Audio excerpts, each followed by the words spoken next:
I'm Nikki Druce. And I'm Beryl Mull. Just kidding. I'm Cheryl Hull. And this is Killers, Cults and Queens. The podcast where we're going to learn all about the spookiest, scariest, and downright weirdest corners of the world. In this episode, we're heading towards one of the worst corners of the internet, the manosphere, to learn all about incels and their revered martyr, or as everyone else knows him, the murderer, Elliot Rodger.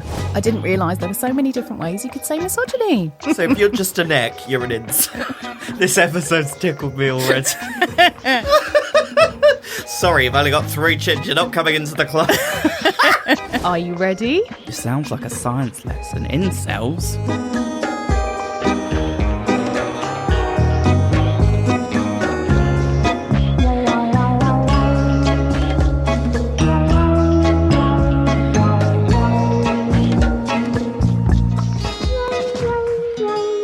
Welcome to Killers, Cults and Queens, the show where we take you on a journey into the darkest corners of the world.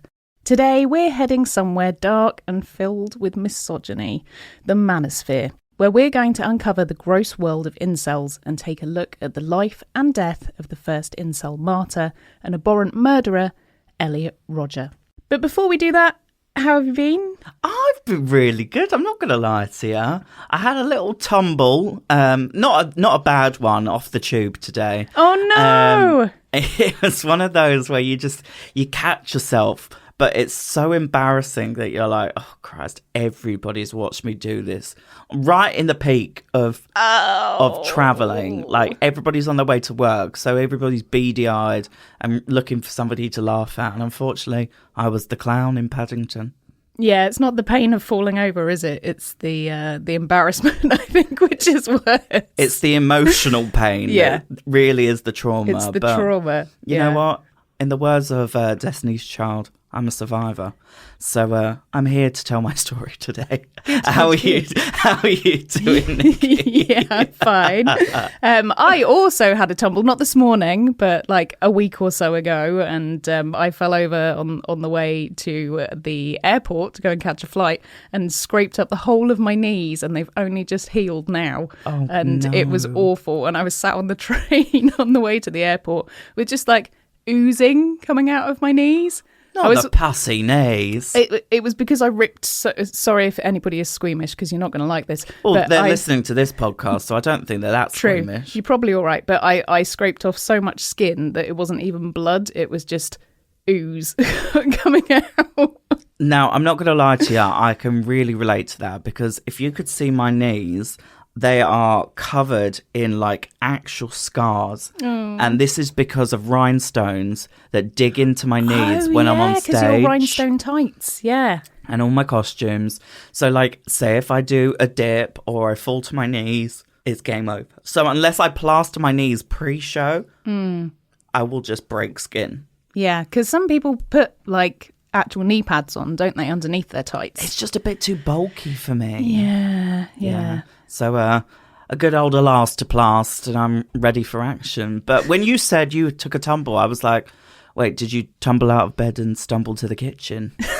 And pour myself a cup of ambition? Yeah, I think I've had my cup of ambition today, so I'm ready to rock and roll on this poddy and discover how disgusting some men really are. So, incels. The word has now become an insult, and the instant thought that comes to my mind when I hear it is a sad, lonely man-child in his mum's basement being a keyboard warrior.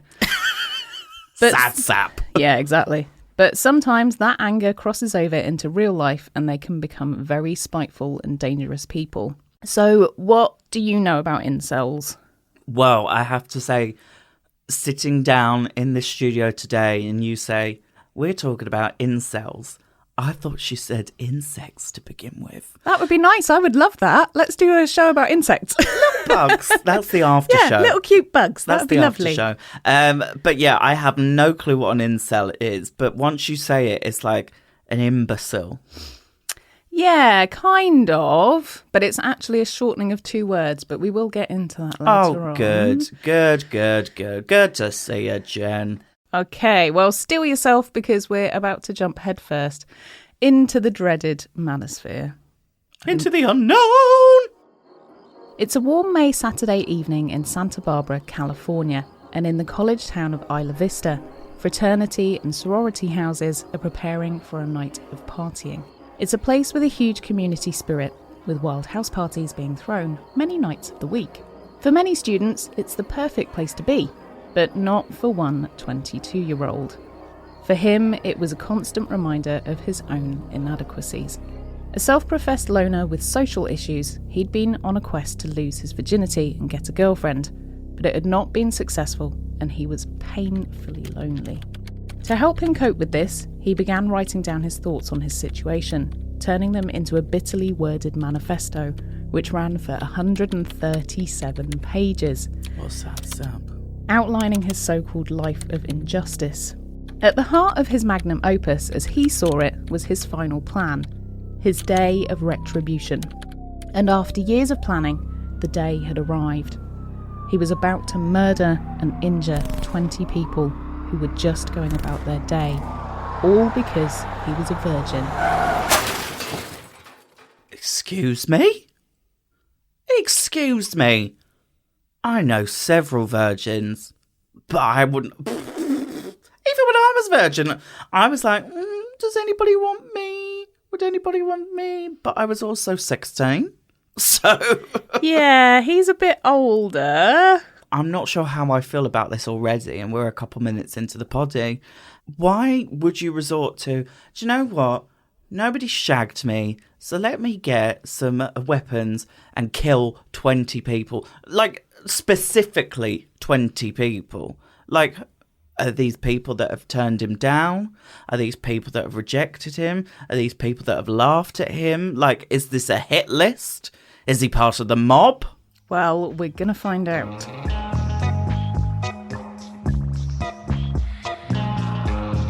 So, with this case, we first have to start at the very beginning to understand how a young boy goes from a loving family home to massacring people. So I'm really sorry to have to do this to you, but we're going to have to delve into the world of the manosphere, and more specifically, incels, to fully understand it. The manosphere is a depressingly vast collection of websites, blogs, forums and communities that promote toxic masculinity, misogyny and, most importantly, opposition to feminism. But It's a huge umbrella term that encompasses the numerous breeding grounds for hatred towards women, like men's rights activists. You know, the ones that like to tweet when is International Men's Day, when it's International Women's Day. Those kind of ones. my blood is boiling. Pickup artists, day gamers, which I didn't know this term, but it's when men just like to go and hit on women during the day when they're just minding their business, like doing errands and stuff. So, you know, it doesn't matter what those women are up to. They're always a target. Oh. Commentators who speak publicly against women's rights, such as Ben Shapiro, Stefan Molyneux and Stephen Crowder. And those are ones that are quite public and lots of people follow them. I've heard of them. Yeah. And backlash groups against feminism, such as fathers' rights organisations, Men Going Their Own Way, which believes in the segregation of genders. And, of course, everybody's favourite, the topic we're talking about today, incels. I didn't realise there were so many different ways you could say misogyny. But here we are. But here we are. Christ alive, Nikki. I'm not going to lie to you. These people need a hobby. Mm-hmm. They need a hobby. I mean, take them to a Lego store, because that'll keep them busy for a couple hours, wouldn't it? Keep them off the internet. M&M's World. Hey, we're off to Leicester Square after this. But no, these men really need a hobby, because, look, I am a child of the internet. I grew up. Like, do you remember all the viral videos like Kelly shoes and stuff shoes. like that? Mm-hmm. Oh my God, shoes. So, like, that's the stuff that I grew up. And I'm such like I wouldn't say I'm a techie person, because I can't play like any games.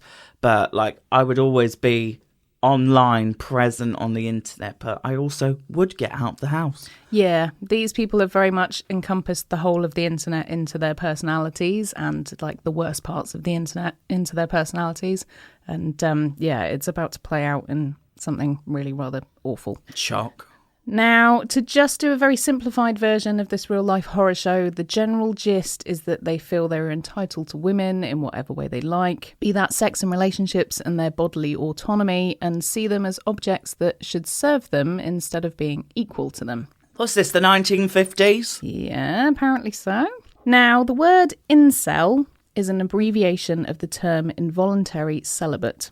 And you might be surprised to know that the term was actually first coined by a woman. Well, I'm not surprised because women run the world. Who run the world? Girls. Girls, yeah. So, in 1993, a Canadian student known only as Alana founded a website where she used the term imvcel until someone pointed out that incel was easier to say, and the term stuck. Her blog was titled Alana's Involuntary Celibacy Project and was created as a space for people of all genders to discuss their thoughts and experiences on being lonely, being a virgin, or just for anyone that hadn't been in a relationship for a while.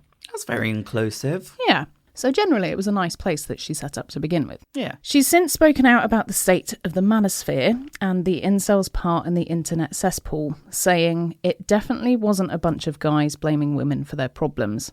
That's a pretty sad version of this phenomenon that's happening today. Things have changed in the last 20 years. Like a scientist who invented something that ended up being a weapon of war, I can't uninvent this word, nor restrict it to the nicer people who need it. So she had no intention behind this to create something awful. Now, incels' hatred doesn't just stop with women. They also hate the men that are able to have relationships too. Unsurprisingly, they are also racist and believe white men should get first pick of the white women, as other races shouldn't be allowed to date outside of their own race. No. As I'm sure you can imagine, this inbuilt hatred manifests itself in extremism and, to date, at least 8 mass murders resulting in the deaths of at least 61 people can be attributed to inceldom. The most recent of which actually happened in the UK, when 22-year-old self-proclaimed incel Jake Davison shot 5 people, including his own mother and a 3-year-old girl, and injured 2 others before turning the gun on himself in Plymouth in 2021. Do you remember that happening? I do not remember this happening. It's during lockdown. Oh my God. Yeah. It was literally last year. Yeah. And in such a tiny little place as well. Yeah, and Plymouth of all places. Yeah. All they have is a lighthouse and a big fish. And unfortunately, an incel. Yeah. Oh, crikey. Where did you even obtain a gun in the UK? Well, apparently this guy had a gun license, so how no. he had that, I don't know. The threat of incels to the population is so high that in 2020, a mass murder in Canada sparked from incel ideology became the first instance of incel-related violence to be prosecuted as an act of terrorism. And in the UK, the government has an arm of its counter-terrorism unit also dedicated to incels, marking them as one of the biggest threats to society. So this is real, and it's not something that is minor. This is a big, big thing. Do you know what this is giving me? English Defence League energy. Oh, yeah, I would say probably. You can lump those into White the Lives same. Matter. Yeah. Which knocks my stomach for 6. Yeah. In a word, trash. Yeah, basically they can all get in the bin. And there's more. They've also adopted the red pill, blue pill idea from The Matrix. Seen The Matrix? Yes, I have. And the fact that these people are literally getting things from movies means they're sat watching these movies over and over again and becoming fixated on them instead of building the Lego hobby that they need. Exactly. Get that Hogwarts out. Now, in the incel community, being a blue pill means that you've accepted the way that the world is in terms of dating, and there's nothing you can do about it. Your fate is sealed. Taking the red pill means that you know how the dating world works, so you would work on self-improvement to become the Chad that the Stacys want, which is how they refer to people who they perceive as normal, by the way, Chads and Stacys. And Stacey's mum's got it going on. Exactly. It encourages you to adopt an egoistic lifestyle and play women at their own game, because obviously women are always playing games. Stop playing games. I'm all ganged out. Then there's the black pill, which is the most dangerous of them all. I'm sorry, pause. Yes. I thought it was red pill, blue pill. Where the fuck has the black pill come from? Well, they've come up with this because apparently they are now writers on The Matrix. Oh, so they were part of that reunion show that they did? Yeah. The movie? Yeah. So Right. No. In the credits, incel bastards. Go on. Tease me. What the fuck is the black pill? Black pillars are so fatalistic that they believe they are so genetically ugly and disadvantaged that no one is ever going to sleep with them. It has a lot to do with chins, from what I can work out. So if for people that are listening, if you want to just Google incel chin charts. You're joking.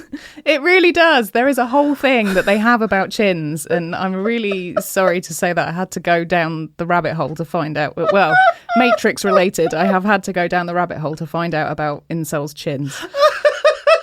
Sorry, you've only got 3 chins. You're not coming into the club. It's more to do with the lack of chins. So Chads, to them, have pronounced chins, and incels have receding chins. So, yeah. So there you go. So if you want to see something, incel chin charts. So if you're just a neck, you're an incel. Yeah. That's how it tends to work, apparently. This episode's tickled me already. Oh dear, we got the giggles. Those that choose the black pill option are usually on the path towards ending it all, as they see no way out, and they usually want to end it all by punishing those they see as better than them as well. God, this tale as old as time.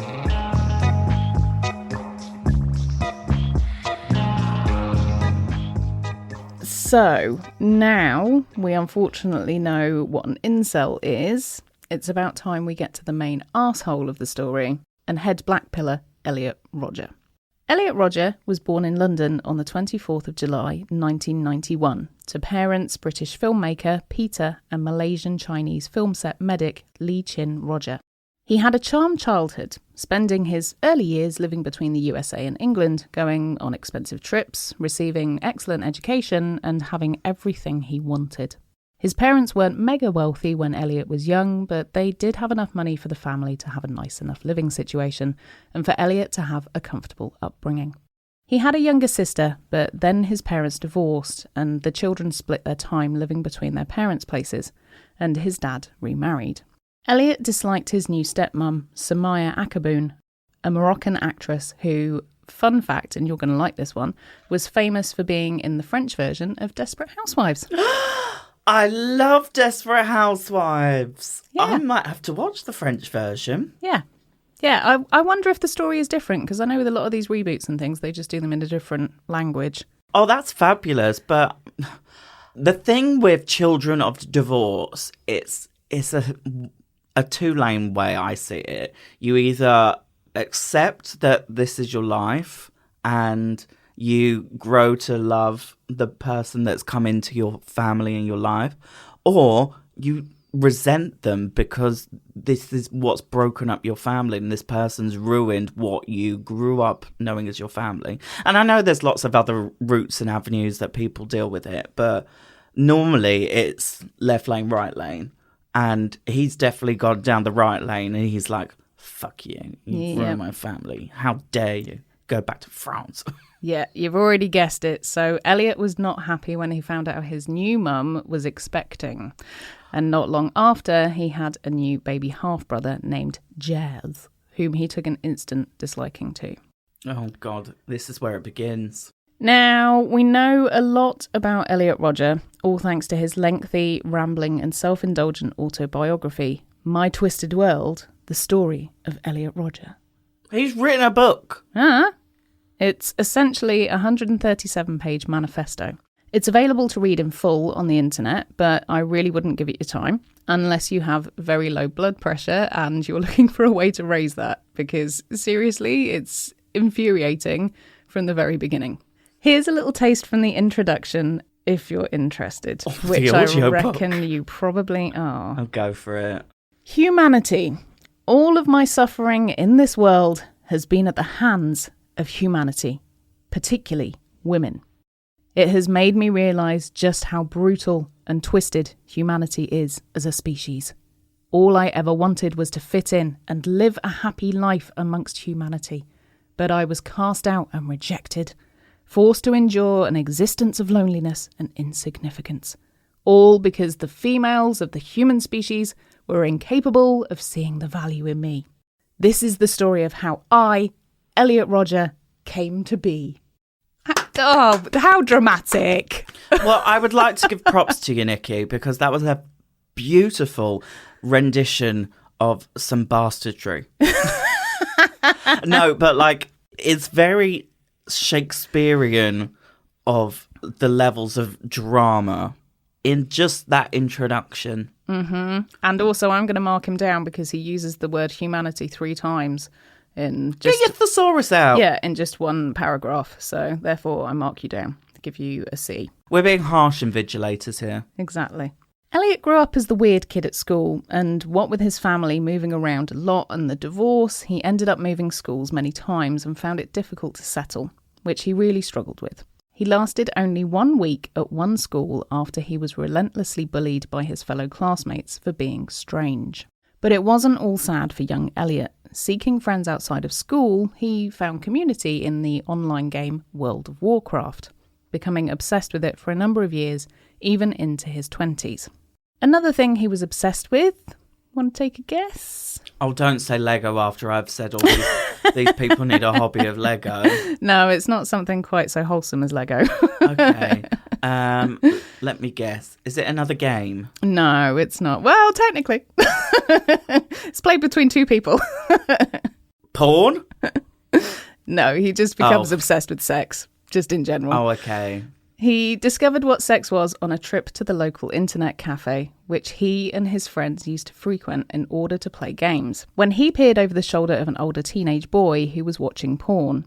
He was around 13 at this time, and like most young teenagers, he was equal parts interested and also horrified at what he'd witnessed, crying on the walk home. I've just hit a vagina. Oh. That is pretty much what he writes.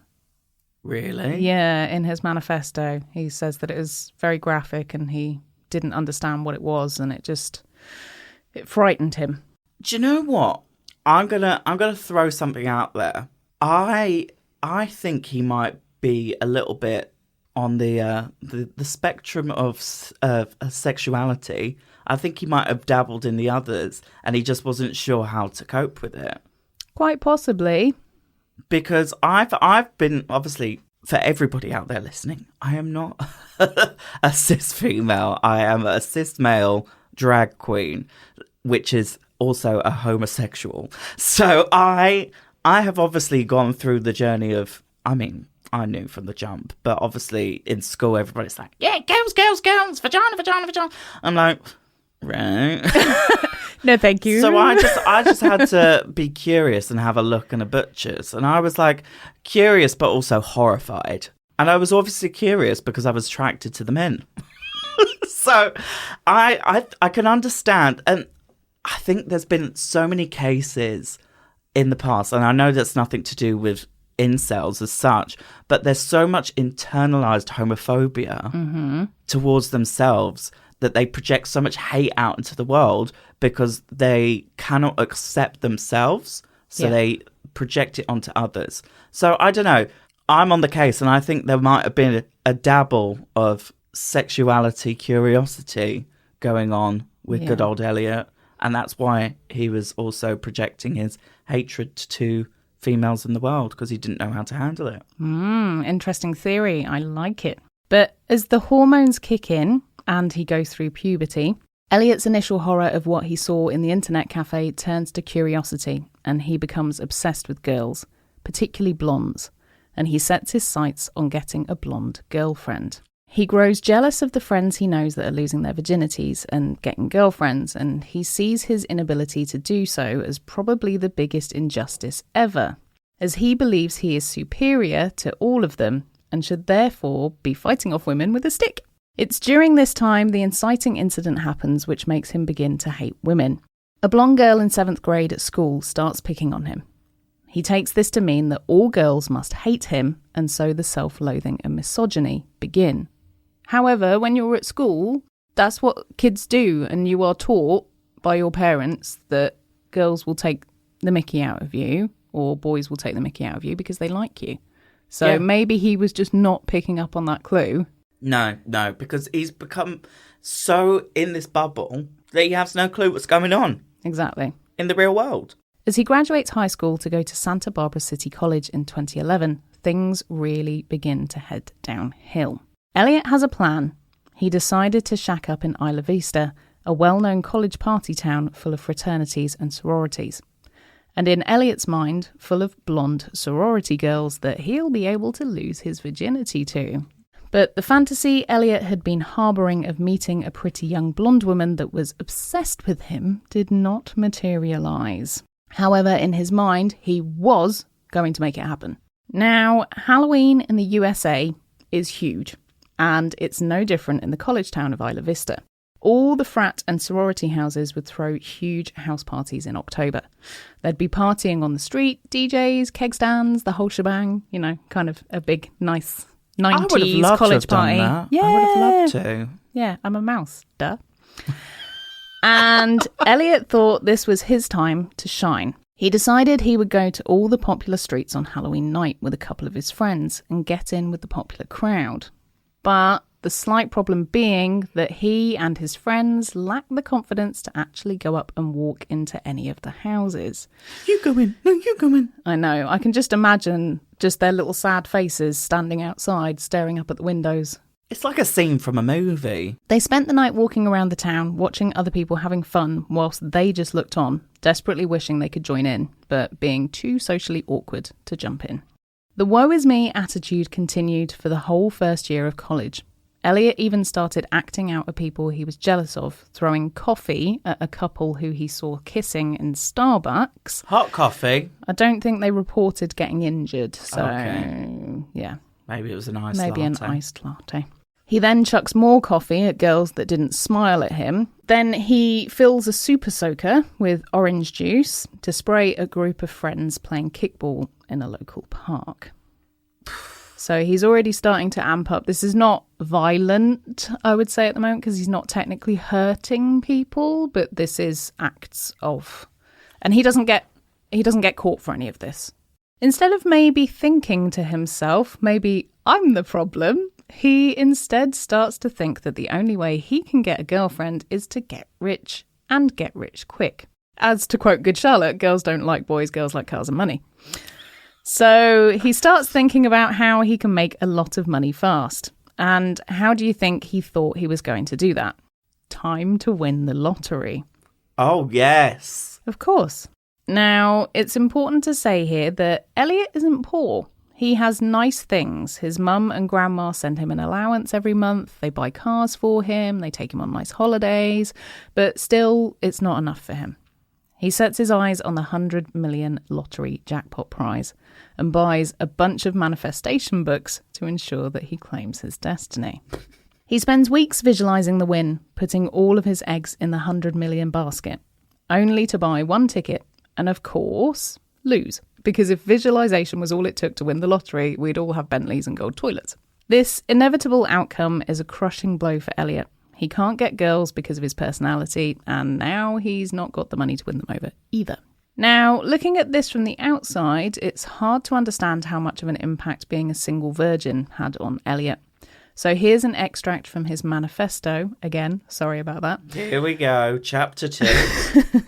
After his first year of college. And we can see that in 2012, he is already planning to exact revenge on those who won't give him what he wants. And I quote, we ready for a dramatic reading? I will never have sex, never have love, never have children. I will never be a creator, but I could be a destroyer. Life has been cruel to me. The human species has rejected me all my life, despite the fact that I am the ideal, magnificent gentleman. I wanted a happy, healthy life of love and sex. But if I'm unable to have such a life, then I will have no choice but to exact revenge on the society that denied it to me. Oh my God. So self-indulgent. Get over yourself, Elliot. I'm not going to have sex, so what will I do? Revenge. Like, shut up. Oh, shut up. In the words of Kim Woodburn, shut up. You want trouble? By gosh, you're going to get in spade loads, my love. A year of festering has passed, and this Halloween weekend, he goes to his mum's house because he can't bear a repeat of last year, seeing all the girls and guys having a great time whilst he watches from the lonely sidelines. So with the cogs now turning in his mind, Elliot works out his plan for his day of retribution. As a full circle moment, he wants it to take place on Halloween, so he can get revenge on those that shunned him in previous years. But as there are a lot of police around on those weekends, he rethinks the date and decides it'd just have to be a normal weekend. With his plan cemented in his mind, he then casually just goes and has a glass of wine with his mum. During autumn 2012, he dabbled with a few other ideas, such as writing films, and he registered for some classes at college, but didn't have any intention of actually going to any of them, as it all seemed like too much hard work. Do you know what? I'm going to level with you here.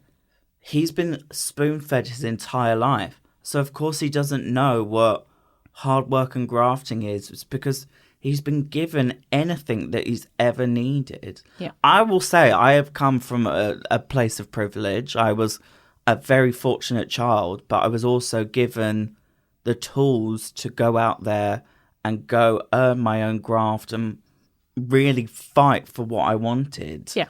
So as much as I had a very supportive upbringing, I was given the tools from my parents to say, right, now you're on your own. You've got to do this on your own. And this boy, he's lazy because he's just never had to work for anything. Exactly. And I think he's just decided that he's going to get everything he wants without having to put any effort in. And it's the entitlement. He was actually still convinced that he was going to win the Mega Millions lottery. But as it was an incremental prize, he only wanted it if it went up past 100 million. Because, anything less than that, it's not good enough. Money. Yeah, exactly. Weeks pass and Herbert Elliot is annoyed that the Mega Millions still hasn't reached his goal of 100 million. He was losing hope. How could he ever meet a girl if he wasn't super rich? But there was hope on Elliot's horizon. He had just discovered that the Powerball lottery prize was standing at 500 million. The only catch was it wasn't actually running in Santa Barbara, so he would have to drive to Arizona to buy a ticket. Any guesses what happened next? Yeah, he didn't win it. The writing was on the wall. He was devastated. He went to go and get some air in a local park, but of course he saw some couples there which massively triggered him. He had a huge tantrum in his car and actually called his parents to complain about how he was a poor 21-year-old virgin and he was never going to have sex and why was his life so terrible. Like sensible parents, they thought, wow, our son is really not very well, and arranged for him to see a therapist that winter when he came home for Christmas. Can you imagine calling your parents, though, and saying that? Just how embarrassing. I've had conversations where I've been a little heartbroken because somebody's pied me off. I've had that conversation with my mum, but I haven't called them up saying, nobody's bummed me, no. I haven't had those conversations. No, it just seems like a step too far, doesn't it? Yeah. But then again, has he got anybody else in his life to turn to that he can be that candid and transparent with? No, not really. He's got his World of Warcraft friends, and that's it. And they're all in the same boat, famously. They're all in the same boat. So, yeah, he's not going to get much sympathy there, I don't Talking think. to a brick wall. At least he knows his parents have shagged. They birthed him. Elliot didn't want to see a therapist, though. He wanted his day of retribution. So in the winter of 2012, 2 years before the shooting, he was planning this for a long time. 2 years? 2 years. Oh. He visited a local gun shop, Galetta Gun and Supply, and bought a Glock 34 semi-automatic pistol. Just like that, with no background check. Are we surprised this is America? It's America. Over the next few months, Elliot started hoarding guns and ammo. Again, he was allowed to purchase these things with no checks, and he amassed a lot of firepower.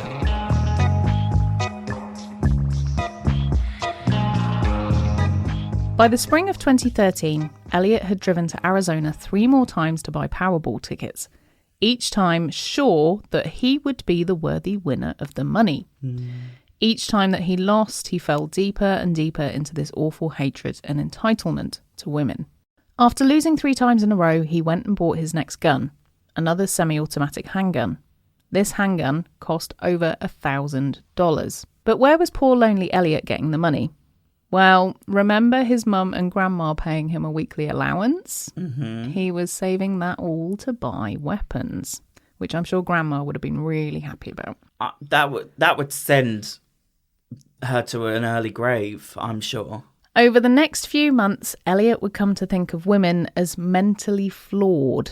He believed that there was something chemically wrong with women's brains for them not to want him. According to him, he was a man of intelligence and the perfect gentleman. He could not understand why women would go for brutish, stupid jocks, and so came to the rational conclusion that all women were mentally ill. It was around this time that Elliot discovered a forum online for incels. He found his tribe, and it only helped to solidify his abhorrent thoughts. Oh, God. It was full of sad adult men wailing about the fact that no one wanted to have sex with them, and it was music to his ears. With the words of his fellow incels ringing in his ears, in the summer of 2013, he planned his day of retribution for November that year. He'd given himself 5 months to, in his words, plan and prepare. The goal was always to take his own life at the end of his killing spree, but for someone so jumped up on their own self-importance, it was becoming a pretty hard pill for him to swallow. Black pill? Yep. During those 5 months of planning, Elliot did actually see a counsellor that was hired by his parents. The problem was that this counsellor, Gavin, was a young, attractive guy who was, according to Elliot, popular with women. They would often go for hikes together or even grab some lunch, and he couldn't bear it when women would check Gavin out. So the problem was only exacerbated. So over the summer, his parents hired 2 more counsellors to help him with his socialising skills. Basically, they were going to teach him how to interact with people like a normal human being.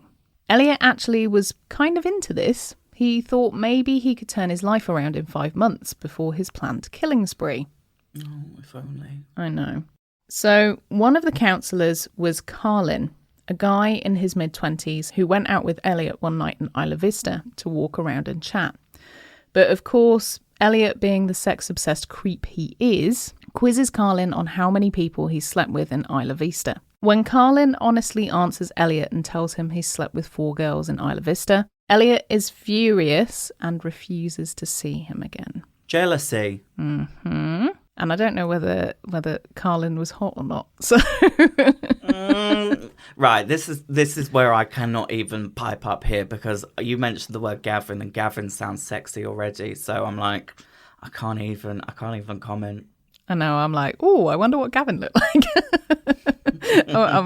I'm intrigued. I want to know now. Oh, this sounds like this should be a movie, and then Chris Hemsworth should play Gavin. Yeah. Yeah, I'd love to see that. The second counsellor he was given was a woman called Sasha.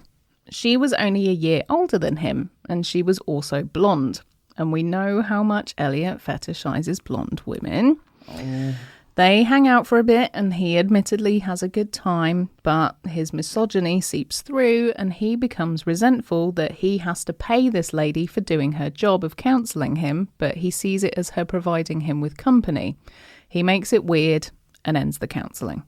Do you know what? When you said that he was going to counselling sessions, in the back of my head, I was praying that one of them was actually going to be a female that could have actually turned things around and been that first interaction with a female that changed his mind. But no, he's so fixated on these ideologies that he turned it weird and he ruined it. Mm-hmm. Oh. And this counselling also doesn't seem like, from my perspective, obviously I don't know what these people's qualifications are, but to me it seems a bit like this is all a bit too casual, and he's not going to... They're like taking him out for lunch and stuff. Yeah, it seems like you're paying for company more than paying for support and guidance. Yeah. I can understand, like, I've had some sessions where I've gone on walks with people. Yeah. But that's after I've had one-on-one sit-down stuffs where we talk about the nitty-gritty, and then you go somewhere else and it changes the things. So it brings different things to the table because you're either more relaxed or you have a different perspective because you're in a different environment. So I could understand if they were doing actual sit-down therapy sessions and then going for these walks and lunches. But if that is from the jump, it's not really, yeah.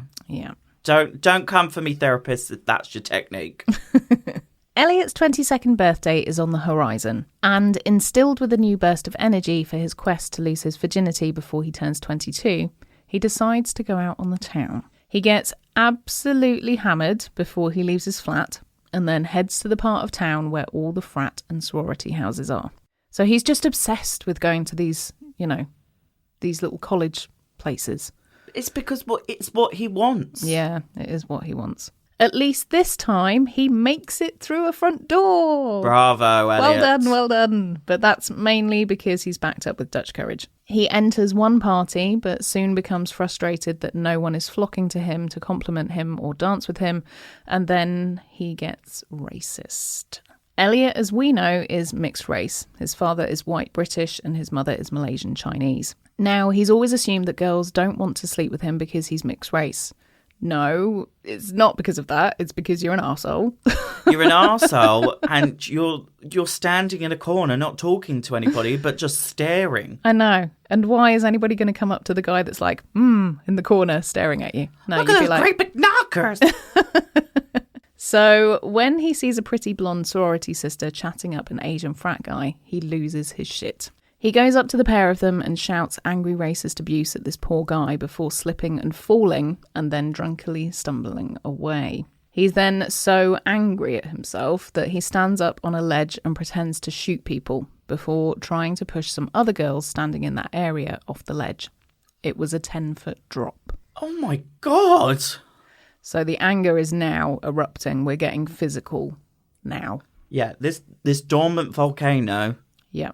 It's starting to bubble. Some guys were watching what he was doing, so they pushed him and he fell, breaking his ankle. Karma. When he comes to on the ground, he realises that he's dropped and lost his Gucci sunglasses somewhere. Although in his manifesto, he immediately assumes that someone has stolen them. He gets up and storms into the house where the party was happening, screaming that someone had stolen his sunglasses and that he was going to report them. Guess what, though? Old idiot pants has stumbled back into the wrong house and is now shouting at a load of frat boys. With a broken ankle as well. Yep. They beat the shit out of him and he ends up battered with a broken ankle. He then calls his dad to come and get him and Elliot tells him the boys beat him up. So they go to the police, but it soon becomes apparent that Elliot was the bad guy and his dad whips him out of the police station before his son gets arrested. Daddy. So he knows what his son is like by now. Yeah. Oh, God. My heart breaks for the parents in all these cases because they're just always so innocent in all this. Yeah. After his well-deserved beating and self-inflicted ankle injury, Elliot spends the next 5 months recovering from his injuries. He realises that he's not going to be back to full health before his planned day of retribution. So he postpones it till spring 2014. Let me just move it in the calendar. Yeah, just move it in the calendar. It's fine. Not fitting well enough. Not fitting well. Besides, he still has hope that he's going to get a girlfriend before then and that he won't have to kill himself after all.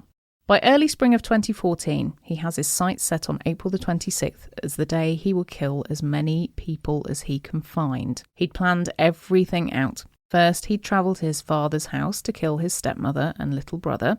He was also planning on decapitating them and taking their heads as trophies. What? Then he'd lure as many people as he could into his flat and kill them. Then he'd drive to the Alpha Phi sorority and break into their house around 9 p.m. to kill them all. And then he'd drive around the area, inflicting as much damage as he possibly could before offing himself. Or being caught. Around this time, he also starts uploading some YouTube videos where he waxes lyrical about how amazing he is and how he cannot understand why girls don't want to sleep with him. He even titled one, "Why Do Girls Hate Me So Much?" Well, if this podcast is any evidence to why I think it's very clear. It's very, very obvious. Just stop being so creepy. That's the problem. Yeah. So sad. And at this point, it's so obvious as well to me that he is going down that path and nobody is stepping in. And I don't know why people aren't picking up on it. It's just heartbreaking because I feel like he could have been helped. And that help never came. Nothing gets solved with anger. No. Arguments, they only escalate with anger. Yeah.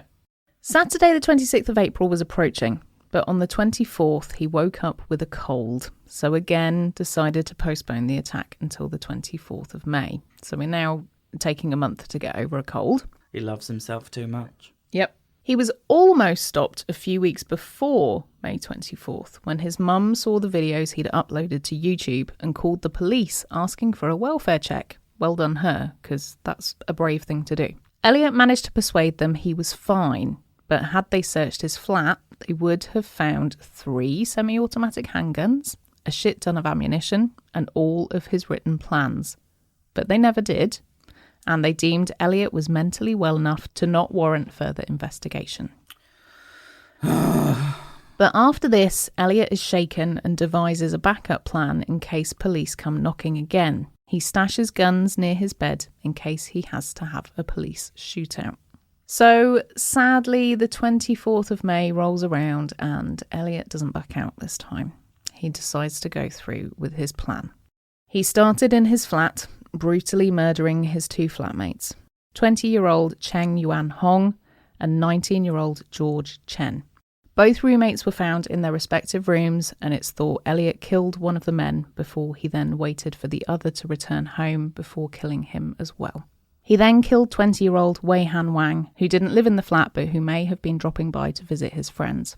All the men were found with multiple stab wounds, including defence wounds, and shockingly, George Chen had been stabbed 94 times. Oh my God. 94 is a lot of pent-up anger and putting that into something. Yeah. And that putting that action into... I also think that he's just genuinely at this point playing with bodies. That's what he's doing.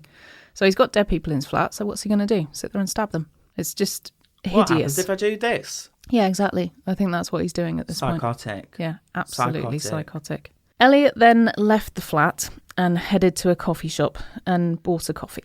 Then he went and sat in his car in the car park of his apartment building and recorded another video. This video was called Elliot Rodger's Retribution and was uploaded to YouTube detailing what he was about to do and why. He then sent out his 137-page rambling manifesto to his entire contact list on his email, including his therapists and parents. Oh my God. His therapist immediately contacted his parents, who jumped in their cars and sped down to Isla Vista, calling the police on their way. Oh my God. But it was too late. Elliot was already on his way to the Alpha Phi sorority house. He knocked on the door, but after no one answered, he randomly shot at women that were out and about nearby, killing 2, 19-year-old Veronica Weiss and 22-year-old Catherine Cooper, and injuring a passerby. He then jumped back in his car and started firing into a coffee shop and then a deli from his car, killing a 20-year-old man, Christopher Michaels-Martinez. Then he starts driving on the wrong side of the road, hitting a pedestrian with his car and firing randomly at the people walking on the pavement. He shot at a couple leaving a local pizza place and a woman riding her bike. By this time, the police had been made aware of Elliot and his vehicle, and so they began to give chase. He then shot at a sheriff's deputy and hit 2 more pedestrians with his car. He kept going, shooting and wounding more people, hitting skateboarders and cyclists with his car, doing as much damage as he possibly could. After exchanging more gunfire with police, he crashed. Less than 20 minutes after he started his killing spree, Elliot was found dead in his crashed car. By this time, as part of his plan, Elliot had also planned to take a cocktail of barbiturates and alcohol before he planned to shoot himself. Elliot did the deed before the police had a chance to, and he shot himself in his car. I was trying to do the maths as you were saying that. Yeah. And it got to a point where I couldn't even continue counting on my fingers at the damage and death that he had just created. Yeah, so he's just gone on a complete rampage, and it doesn't matter at this point who anybody is. Everybody is a target of his.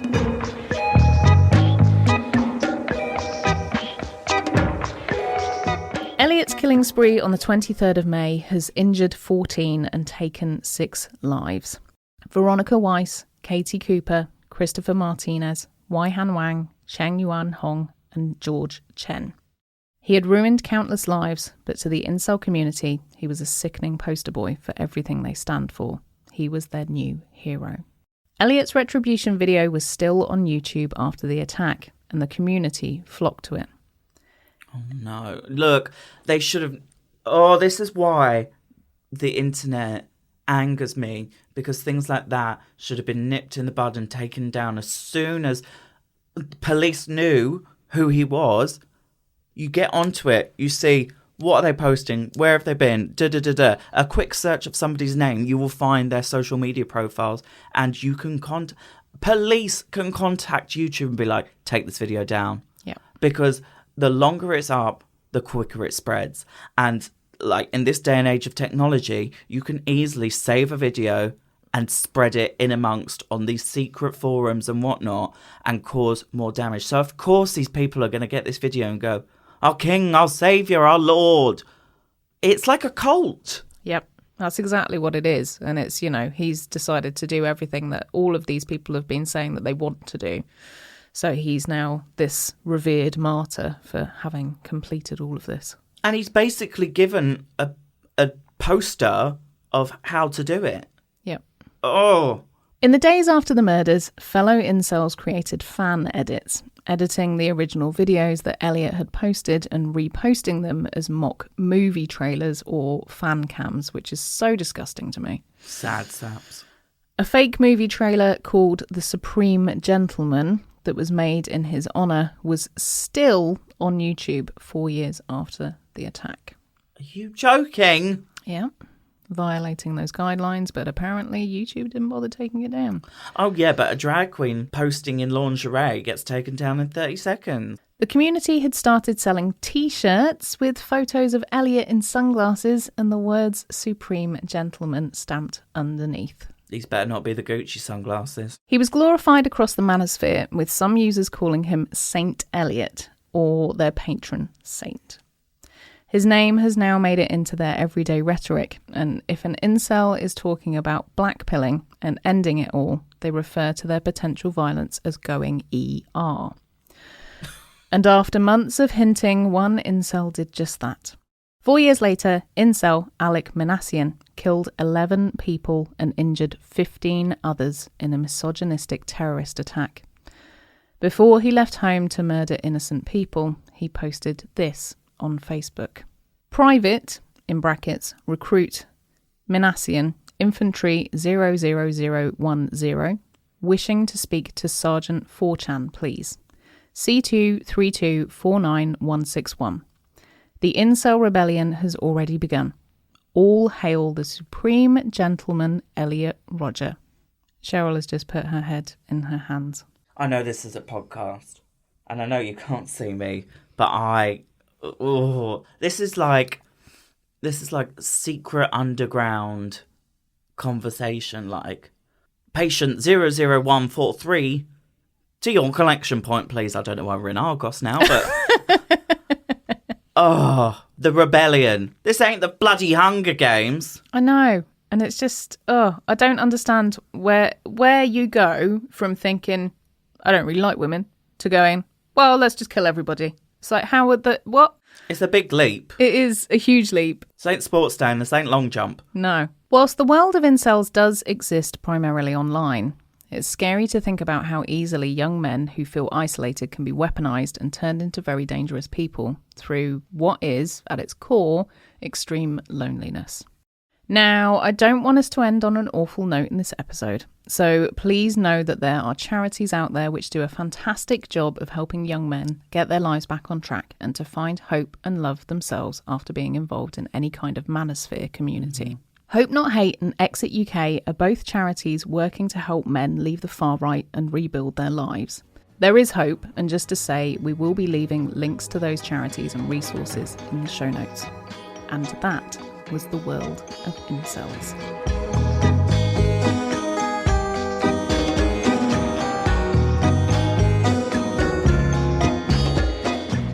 So we just have to say the knowledge out there on this topic is vast, much more than we can fit into one episode. So please check our sources if you want to find out more. And if you have been affected by any of the themes in this episode, please have a look at the description, because there is lots of helpful information there for you. Next time on Killers, Cults and Queens, we're looking into one of the biggest and creepiest unsolved mysteries of all time. Ooh, the Roanoke disappearance. You're definitely going to need your pinboard and some string for the amount of theories I've got. Christ, I can't wait. Subscribe and follow to make sure that you never miss an episode of Killers, Cults and Queens. And if you have a case or a story you'd like us to explore, get in touch. See you next time, and don't be a killer or join a cult. Just be a goddamn queen. See you next time. Goodbye.